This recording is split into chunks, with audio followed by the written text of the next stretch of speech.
Okay? Good day, class. So, this lecture video is done to continue our lessons, specifically for our lessons for STS, or Science, Technology, and Society.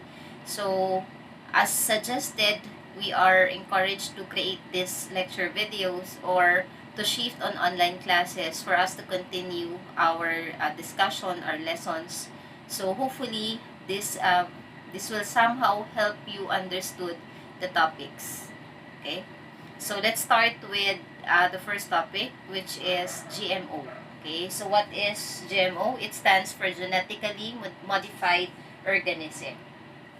So, according to WHO in 2014, genetically modified organism could either be an organism, either plant, an animal, or microorganism, meaning it could be a bacteria or it could be a virus, in which the genetic material, meaning their DNA or deoxyribonucleic acid, is being altered or genetically modified. So, in a way that doesn't occur naturally via mating or natural recombination. Okay, so, meaning the genetic material of an organism is artificially manipulated or artificially altered. Okay. So, it's an organism whose genome has been engineered in the laboratory in order to favor the expression of desired physiological traits or production of desired biological products. So, please take note of the purpose or goal why genetic modification takes place, that they want to express or manifest those desirable traits or characteristics of the organism that usually doesn't occur 100% not occurring on the traditional crossbreeding methods or procedure. So, when you say genetic modification of organism, it creates combinations of organisms. So, it could be bacteria to bacteria, it could be bacteria to plant, it could be animal to animal, bacteria to virus, virus to virus. So, it creates several combinations of organisms. So, what is the process, how it is done? So, the process is known as genetic engineering, or also known as genetic modification, the direct manipulation of the organism's genome. When I use the word genome, meaning it is the complete set of DNA, organism's complete set of DNA or genetic material. So, using biotechnology. So, in genetic modification, however, recombinant genetic technologies are employed to produce organisms whose genomes have been precisely altered at the molecular level, usually by inclusion of genes. So again, that's the important terms there, na inclusion of genes. So, inclusion of genes into another organisms from unrelated species of organisms that code for traits that would not be obtained easily via selective breeding. So, this is a simple illustration of how genetic engineering is done, or genetic modification. So, as you can see, this is a bacterium or a bacterial cell, and then this one is a cell from another organism. So, bacteria is actually a prokaryotic organism. So, when we say prokaryotes, general characteristics of a bacterial or prokaryotic organism is they're unicellular organism or single-celled organism, and as you can see, they don't have a membrane-bounded nucleus. So that's one of the main distinction between a prokaryotic cell, which is a bacteria, and a eukaryotic cell. So, wala po siyang bilog as compared to this one, because itong bilog na to that represents the nucleus, which is not present on a bacterial cell. So, as you can see, the bacterial chromosome is directly suspended or embedded into the cytoplasm, because this is the cytoplasm wherein most of the organelles of the cell are embedded, including the nucleus. So, but since the nucleus actually contains the chromosomes for most organisms, just like with this one. Pero for bacterium, since wala siyang nucleus, so the bacterial chromosome is just suspended into the cytoplasm together with the plasmid. So, ito namang maliit na bilog na to, this color blue, that represents the extra chromosomal DNA of the bacteria, which is known as the plasmid. So, that's another unique characteristic of a prokaryotic organism, that aside from the main bacterial chromosome, they have an extra chromosomal DNA, the plasmid. nawala naman si eukaryotic organism. Okay? So, one, okay, so what they did is to get the plasmid from the bacterial cell, okay, and then the gene of interest, this red is the gene of interest na kinuha dito sa cell from another organism. So, gene of interest, meaning this gene contains the desirable trait that you want it to eventually manifest or express to another organism. So, and then for number 3 is recombinant DNA. So recombination process takes place. As the name suggests, you're combining the plasmid as well as the gene of interest, the plasmid coming from the bacterial cell and the gene of interest from the another organism. And then, that recombinant DNA, makita mo rito, ito na yung kulay blue, the plasmid, and then the red, yung gene of interest. So, they have the recombinant DNA which is introduced now into another bacterium. So, si number 4 is a bacterium with recombinant plasmid. So, meaning, it will manifest certain characteristic which is different from the original traits or characteristic present from a bacteria and from the cell of another organism. Since ito ay pinaghalo na characteristic ni bacterium at saka ng cell from another organism. So, having the recombinant plasmid. So, number 5 is it only shows how the cell, the bacterial cell will divide, will reproduce via binary fission. And then this bacterial cell, which has the recombinant DNA, which can be introduced now or can be introduced to the gene of another organism. So, to create a genetically modified organism. Okay, so these are examples of genetically modified organism in food and agricultural industries. So the first example here is BT corn. So as shown in the image, this is the BT corn, this is the genetically modified, and then this is the non-BT corn. By the way, BT stands for Bacillus thuringiensis. So when I say Bacillus thuringiensis, it's a kind of bacterium found in soil which produces an insecticidal protein known as delta endotoxin. So delta endotoxin is the protein poisonous to certain insect pests. Okay, that's why the reason why it is genetically modified, okay, is for pest resistance. Okay? So, since pag hindi nga po genetically modified yung corn, ang tendency is pag pineste siya, ganyan, masisira, mapupulok. But once it is genetically modified, once the gene of the Bacillus thuringiensis, that kind of bacterium, is being inserted into this corn, okay, is nagigisa lang resistant doon sa mga peste o sa mga insects. So, since that gene coming from the Bacillus thuringiensis carries the insecticidal protein, okay, which is known again as the delta endotoxin. So, ayan, this is how it works. So, as you can see, BT gene or Bacillus thuringiensis gene is transferred from the Bacillus papunta sa corn. Tapos, ito, yung European corn borer.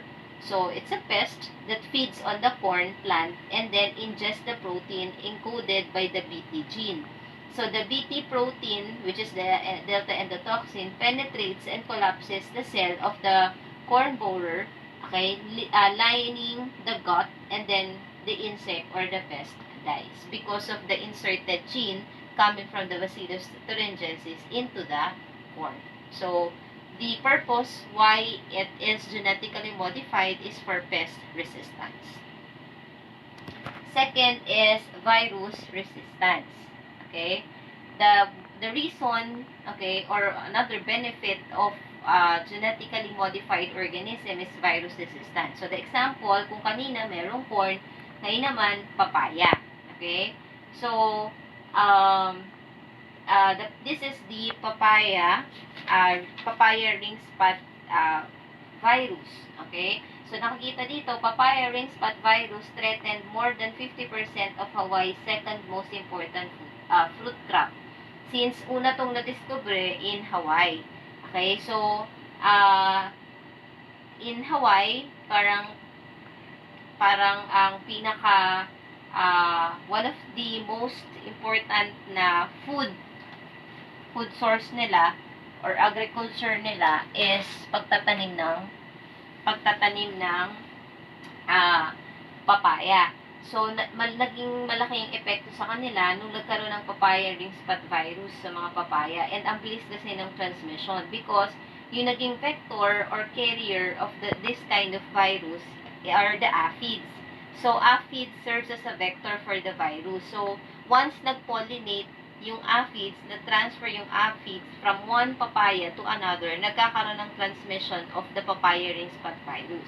So, what happens is, ganito, ayan na, kaya siya tinawag na papaya ring spot virus. So, nagkakaroon siya ng mga spots dyan sa skin ng papaya. So, at nasisira o nabubulok yung isang papaya.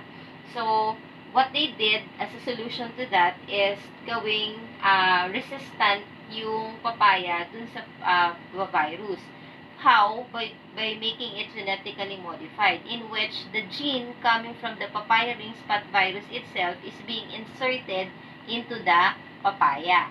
So, the gene is known as the PRSV-HA gene or papaya ring spot virus hemagglutinin gene. Okay? So, that's the kind of gene in which it carries the surface protein inserted to the genome of the papaya. So, kapag hindi na may infect or hindi na mabubulok to si papaya, okay, magiging resistant na siya to the virus itself because the gene itself is inserted into the papaya. Okay. Next is herbicide resistance. So, this is another example of a genetically modified organism, which is the Roundup Ready soybeans. So, how it is genetically modified?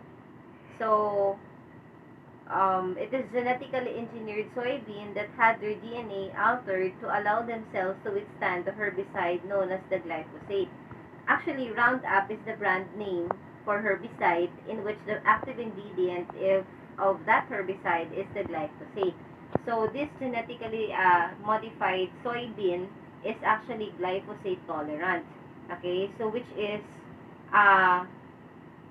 the farmers can spray herbicides killing the weeds but not the soybeans.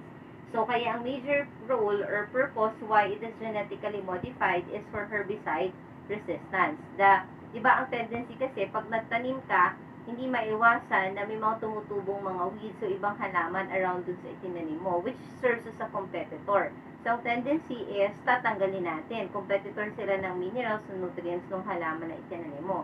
So, what we usually do is tanggalin siya. Or, we can spray herbicides. So, kaya lang ang tendency is, if we spray herbicides, hindi maiwasan na nadadama yung mga other plants. So, to prevent that, okay, ginawa nilang genetically modified yung soybean. So, they inserted the gene, okay, carrying the herbicide. So, para maging resistant yung soybean from the herbicide itself. Okay? Okay. So, another example of genetically modified organism, kanina meron na tayong corn, may papaya, may soybean, now is the golden rice. So, genetically modified golden rice helps fight vitamin A deficiency. So, the major purpose why it is genetically modified is fortification. Okay, so, golden rice is genetically modified plant fortified with certain minerals like beta-carotene. By the way, class, beta-carotene is a precursor of vitamin A.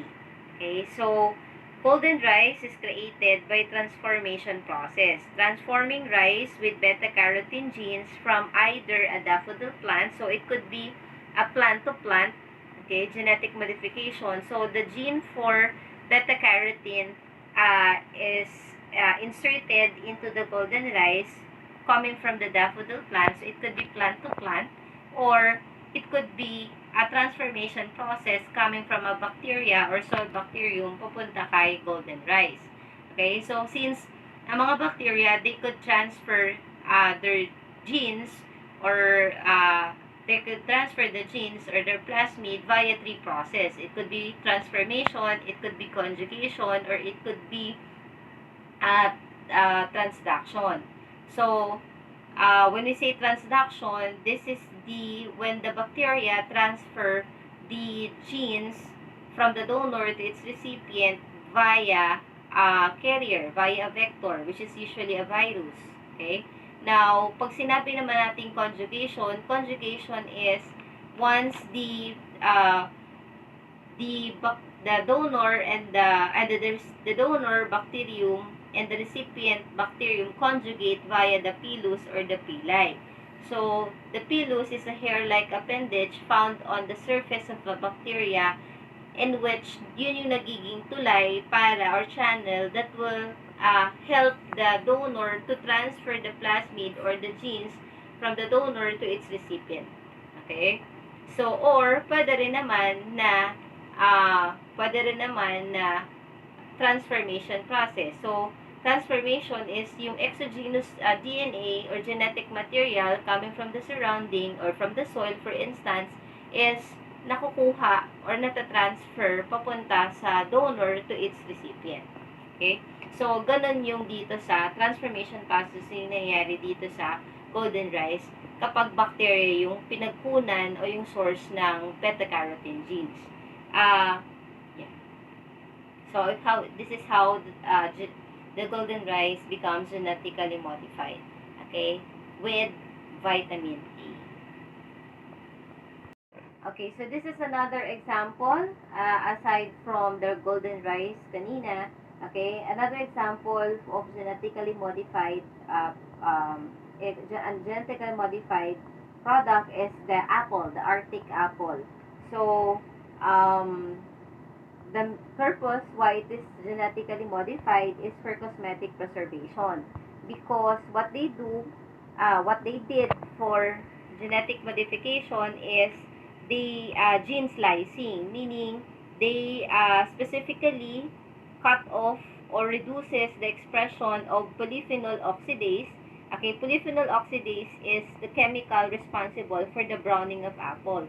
Diba, ang tendency kasi kapag binalitan mo or i-slice mo yung prutas, usually for apple, nagba-brown na siya, nag-iiba na yung kulay niya, nagde-deteriorate na. Pero kapag genetically modified yung isang apple, tendency is madadelay or hindi siya mangingitim agad o magba-brown agad.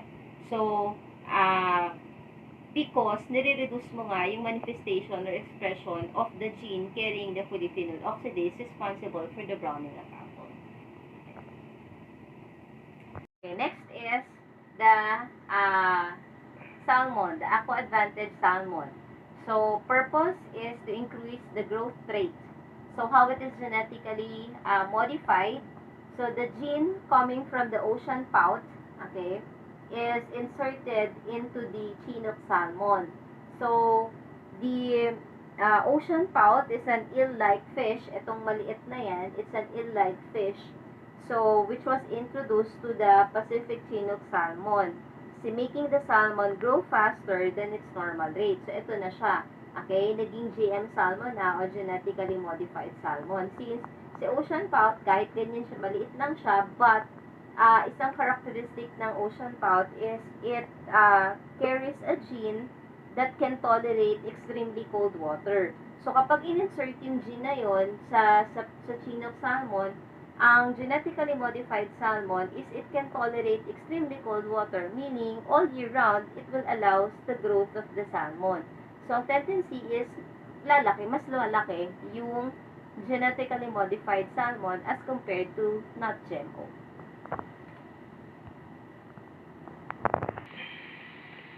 Okay, so next is, here are the examples naman. We're done with the examples of GMO in food crops, This one naman are GMO in non-food crops and microorganisms. So, the first example here is the blue rose. Okay? So, purpose why it is genetically modified is for flower production. So, among flowers, when you say genetic modification, ang purpose niyan is either to prolong the base life of a flower or to change the color of the flower. So, like in this case, blue rose, so binago yung kulay. Okay, nagkaroon ng manifestation or expression ng kulay dun sa isang genetically modified rose. So, how it is done, they inserted a gene that carries delphinidine. Delphinidine is a gene coming from any kind of blue flower. So usually, pag blue flower, meron siyang delphinidine pigment. So, na hindi matatagpuan among roses. Because roses, by nature, wala talagang kulay blue. There could be white, there could be red, and other color, pero blue wala talaga. So, what they did is to insert the gene carrying the delphinidine coming from any kind of blue flower. So, it resulted to the blue rose, which is actually not blue, kasi nga, yan yung kulay niya. It resulted to purple or lilac color, pero ito na daw yung pinakamalapit na shade ng blue. Okay? So, yan. The next is the poplar trees. So, another example of genetically modified is the poplar trees. So, purpose why it is genetically modified is for paper production. So, what they did is they inserted the genes that codes for ferulic acid into the young poplar trees. So, the trees now incorporate the ferulic acid to lignin. Okay, lignin kasi creating weak points into the chemical structure of the lignin. So, lignin kasi, for paper production, kailangan siyang tanggalin from the wood. Okay? To be able to create or make paper out of wood, out of these poplar trees, kailangan tanggalin yung lignin. So, yung mga paper manufacturers, they tend to use so many chemicals and they tend to exert intensive amount of energy para makapag-produce o matanggal yung lignin dun sa kahoy. So, and to be able to produce paper. So, kapag ginawang genetically modified yung poplar trees o yung isang puno, ang tendency, yung ferulic acid na yun, sisirain niya yung chemical structure ng lignin. So, which will help para yung, kumbaga, konting chemicals na lang yung kakailanganin para matanggal yung lignin from wood. So, yung paper production will be easier, okay, and will be faster because of the genetic modification. Okay, next is the periwinkle plant. So, purpose of this is pharmaceutical production. So, periwinkle plant, the bacterial genes were added to periwinkle to enhance the production of vinblastine. Vinblastine is a substance usually added to drugs for cancer treatment. So, basically, it is a modified plant to produce pharmaceutical products. So, it's bacterial gene, papunta kay periwinkle plant. Okay, to be able to enhance the production of vinblastine needed for treating cancer. Mostly cancer of the blood. Okay, it's being treated by vinblastine. The next is the shrub tobacco. So, the purpose is for bioremediation.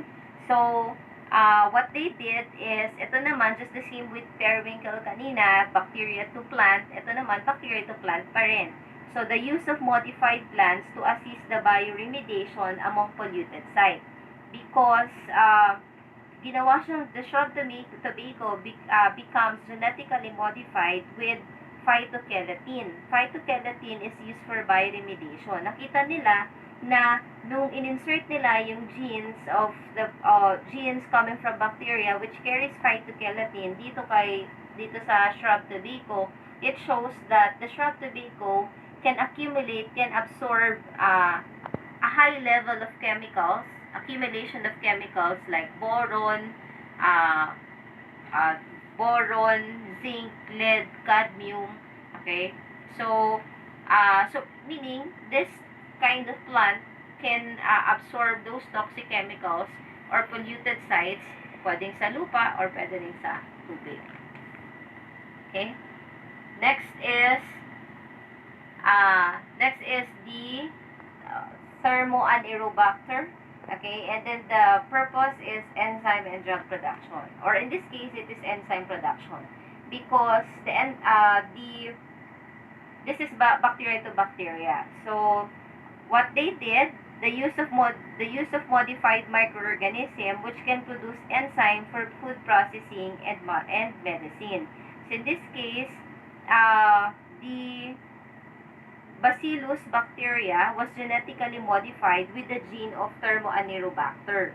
So, which carries the genes for production of enzyme known as CGTase or cyclomaltodextrin glycosyltransferase.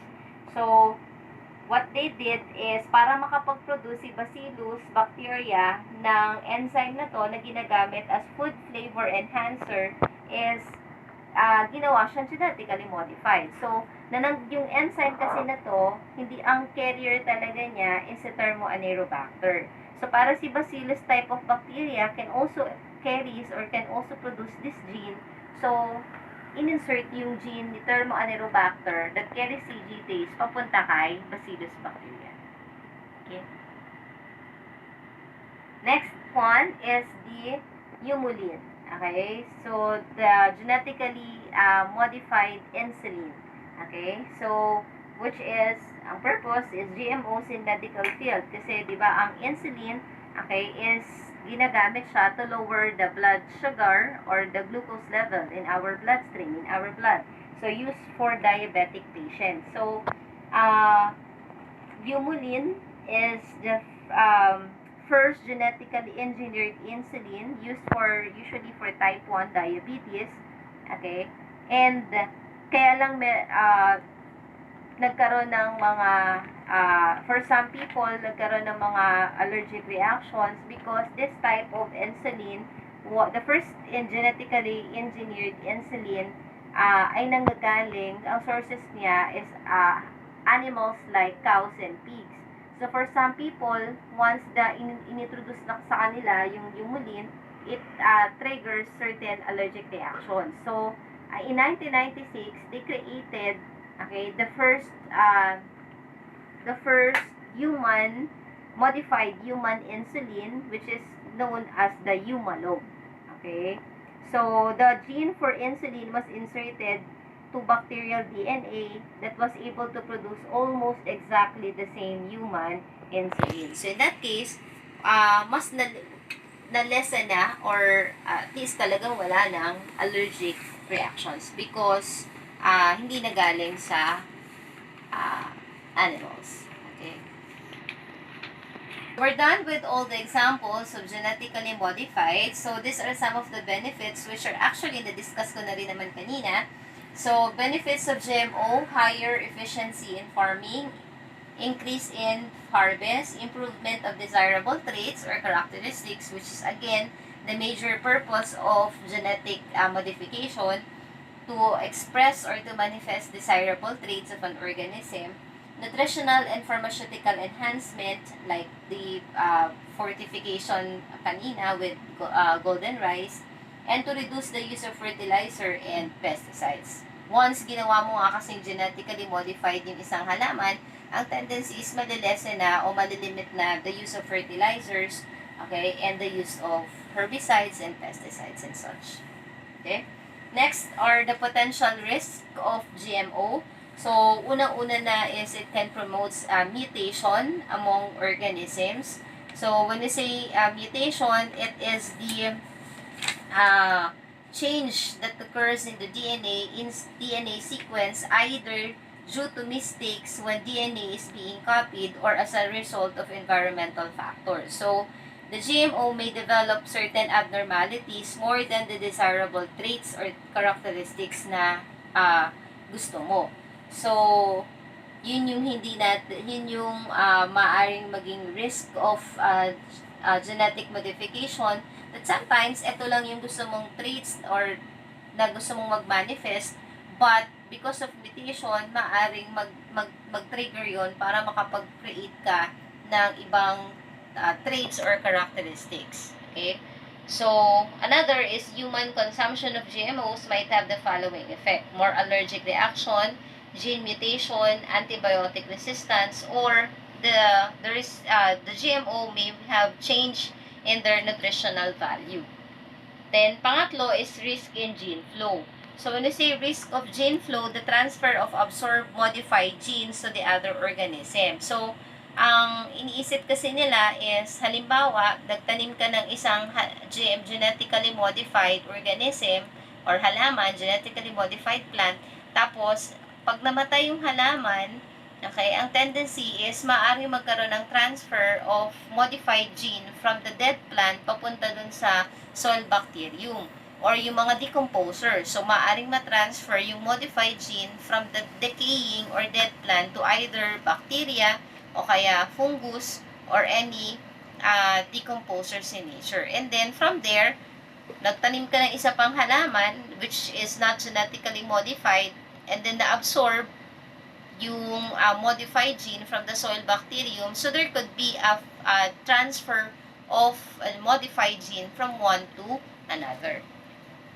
And then another is the emergence of new forms of resistance and secondary pests and weed problems. And panghuli is the combination of virus and bacteria to produce new pathogens. Because remember, sinabi ko kanina that in gene modification, you can create combinations of organisms. So you can create bacteria, virus, bacteria to virus, and so on. So remember that these are they can create new pathogenic organisms. It can cause diseases. So, ayan. And then, the possibility of unexpected behavior of GMOs in the environment if it escapes its intended use and may pose threat or become pest. Kapag nag-mutate nga yung isang genetically modified organism. Human Genome Project. When you say Human Genome Project, it is the mapping of human genes to provide framework for research and studies in the field of medicine. So, it could be an advantage for people who knows all this genetic makeup, okay? Kasi tendency with Human Genome Project is they tend to come up with all the genetic makeup of organisms. So, it would be advantage for them but a disadvantage naman for others kung hindi siya gagamitin sa tamang paraan. And then the last one is cloning. So, that's another potential risk of genetic modification. Cloning. Okay? So, we're in, kasi there's an ethical issue with cloning, whether man is playing as the creator of organism. So, although cloning is actually an asexual mode of reproduction among organisms because in cloning, you just get the gene from one organism and then what? So, cloning is another potential risk of genetic modification. So, kasi with cloning is you're creating an identical copy of one organism. So, either the whole organism or the gene of that organism. So, with cloning, there's an ethical issue, man playing the creator, man playing the god. So, actually, these are interrelated topics. Cloning, mutation, genetic modification. So, which could be a potential risk for GMO. Or the biosafety in genetically modified organism. So, tatandaan nyo lang dito sa tatlo. Una is the Codex Alimentarius Commission. It's an intergovernmental body which develops the Codex Alimentarius, known as the International Food Code, responsible for the development of standards, codes of practices, guidelines, and recommendations on food safety.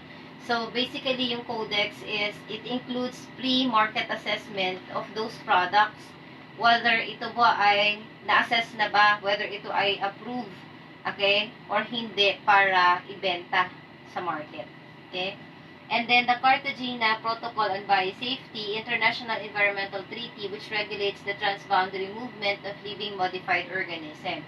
Ito naman, Cartagena is monitoring the import and export of living modified organism. An international trade agreement on labeling food and food products, an agreement which requires exporters to label the genetically modified food. Okay, parang ibig sabihin kasi niyan, we as consumers, we have the right to know whether this product is genetically modified or not. So, since we have the right to decide whether we want to consume a genetically modified product or not. So, that's it. So, we're done with genetically modified organisms. So, we'll jump to the next topic, which is on biodiversity or biological diversity. Okay, so our next topic is on biological diversity or simply biodiversity.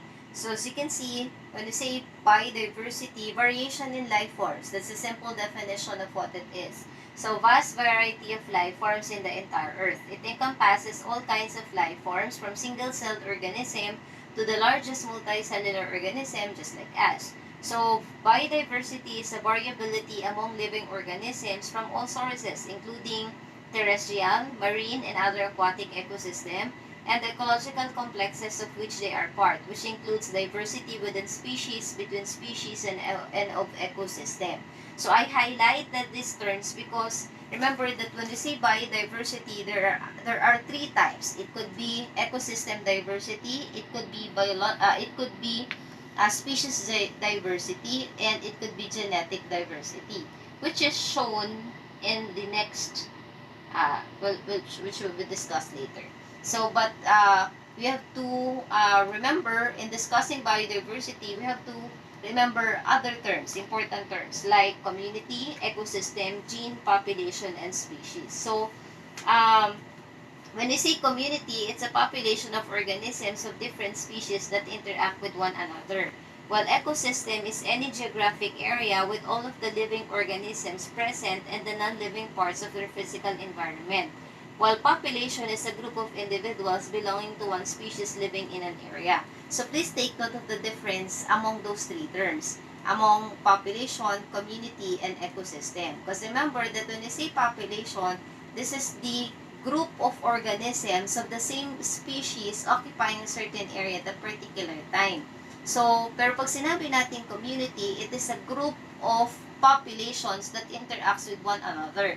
Like for instance, diba, when you say community, within a community, there could be a population of human, there could be a population of insects, there could be a population of plants that interacts with one another. So, how is population and community different with the term ecosystem? Because when you say ecosystem, it includes, diba, biotic and abiotic components. Meaning, the biotic means living factors, the living components, so that includes us, all the organisms, whether plants, humans, other animals, or even the microorganisms are part of the biotic components or biotic community. While abiotic naman, that includes the non-living factors. So that includes the light or sunlight, that includes the water, that includes the soil. Okay, so basically yung mga abiotic components that affects the survival of the living things, of the organism. So, ecosystem includes both the interaction of living with non-living. Pero, pag sinabi nating population and community, it includes only the interaction among living things. Kapag population, interaction among same species. Pag sinabing community, interaction among different species of organisms. Okay, pag sinabing ecosystem, interaction of living with the non-living factors. Okay? Then, species is a group of populations of similar organisms that reproduce among themselves but do not naturally reproduce with any other kinds of organisms. And of course, gene, which kanina pa natin dinidiscuss, a unit of inherited material. Okay, an organism's collection of genes determines what it is, what it looks like, and often how it behaves. Etong organism dapat nasa baba yan. An organism is an individual living thing. Okay? So basically, it's simple to complex. Okay? Next, again, these are the three types of biodiversity, the genetic, the species, and ecosystem diversity. So, di ko na babasahin yan. Ito yung napakasimpleng explanation. Okay, so, as you can see, okay, so, again, these are the three types of biodiversity. So, the species diversity, the ecosystem diversity, and then the genetic diversity. So, dito pa lang sa picture, maintindihan na natin kung ano yung pagkakaiba nilang tatlo. Like, in this one, makikita mo, merong tatlong palaka, lahat sila palaka, but magkakaibang klase yan ng palaka. So, meaning, their genetic makeup is different. So, yung genetic characteristic nitong isang palaka na to, it could be different with this one, and it is also different with the other frog. Okay, so that's how genetic diversity means. But then, when we say species diversity, obviously naman dito in the image, makikita mo that it is consists of different species of organisms. Okay, merong frog, merong bird, merong etc. Okay? And then with ecosystem diversity, variety of habitat. So it could be aquatic ecosystem, it could be terrestrial. When you say aquatic, marami ding klase niyan, may variation din yan. It could be freshwater, it could be marine or saltwater ecosystem, it could be an estuarine ecosystem. So, pag terrestrial, marami rin. Pwedeng forest, okay, pwedeng tundra, etc. Okay? So, yun. And then, next is the threats to biodiversity. So, the first one is habitat loss and destruction. So, one thing which is very important for the survival of the organism, aside from food or resources, is of course habitat. Okay, so one of the major reasons of why organisms tend to become endangered or extinct in the future is habitat loss and destruction. Another is alteration in ecosystem composition. So, alteration meaning some of the human activities that could alter the ecosystem, like for instance, the kaingin system, okay, the logging, the illegal logging, the over, the, yeah, those are some of the human activities that could lead to alteration, okay. Then, pangatlo is overexploitation. Pang-apat is, of course, pollution and contamination. And pang-lima is the global climate change. And then, as a solution to address the issues on loss of biodiversity, because remember, this loss of biodiversity would eventually lead to extinction or the death of the species. So, that's why,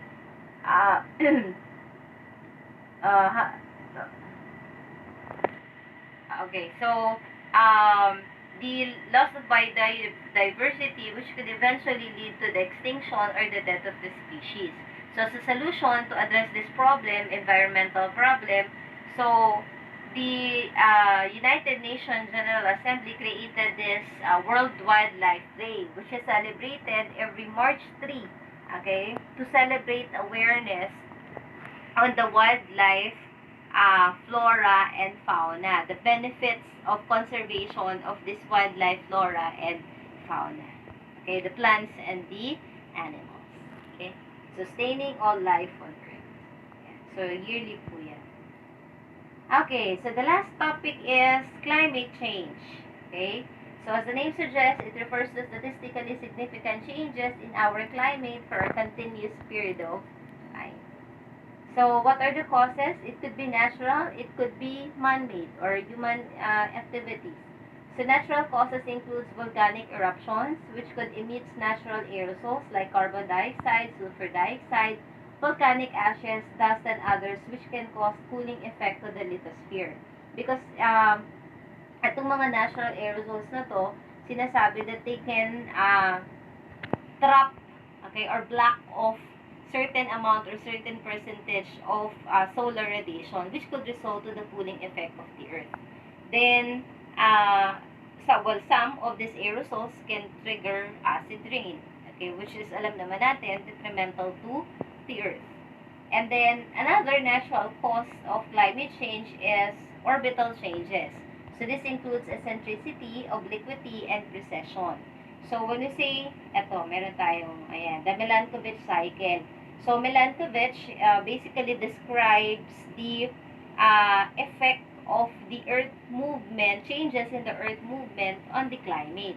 So, meron tayong tatlong klase ng Earth movement, eccentricity, obliquity, and the precession. So, pag sinabi nating eccentricity, it describes the change in the shape of the orbit of the Earth around the Sun. So, as you can see, depende kapag ang Earth ay malapit sa Sun o kapag mas malayo siya sa Sun. Remember the terms perihelion and aphelion? Perihelion meaning when the Earth is closest to the Sun, and aphelion is when the Earth is farthest from the Sun. Okay? So, whether the Earth is closest or farthest from the Sun, okay, it will influence the seasonal difference, okay, of the Earth. Then, pangalawa is obliquity. When you say obliquity, kung ang eccentricity is changes dun sa orbit ng Sun, whether it would be a perfect circle or elliptical, okay, which will affect the seasons of the Earth, ito namang obliquity is, ang tinutukoy naman nito is yung Earth's actual tilt. Because when you say Earth's actual tilt, okay, it is actually 23.5 degrees. But as you can see, meron tayong 22.5 dyan at meron din tayong pwede rin maging 24.5. Kasi the Earth is actually, it could tilt either towards the Sun or away from the Sun. If it is tilted towards the Sun, ibig sabihin, it receives more solar radiation.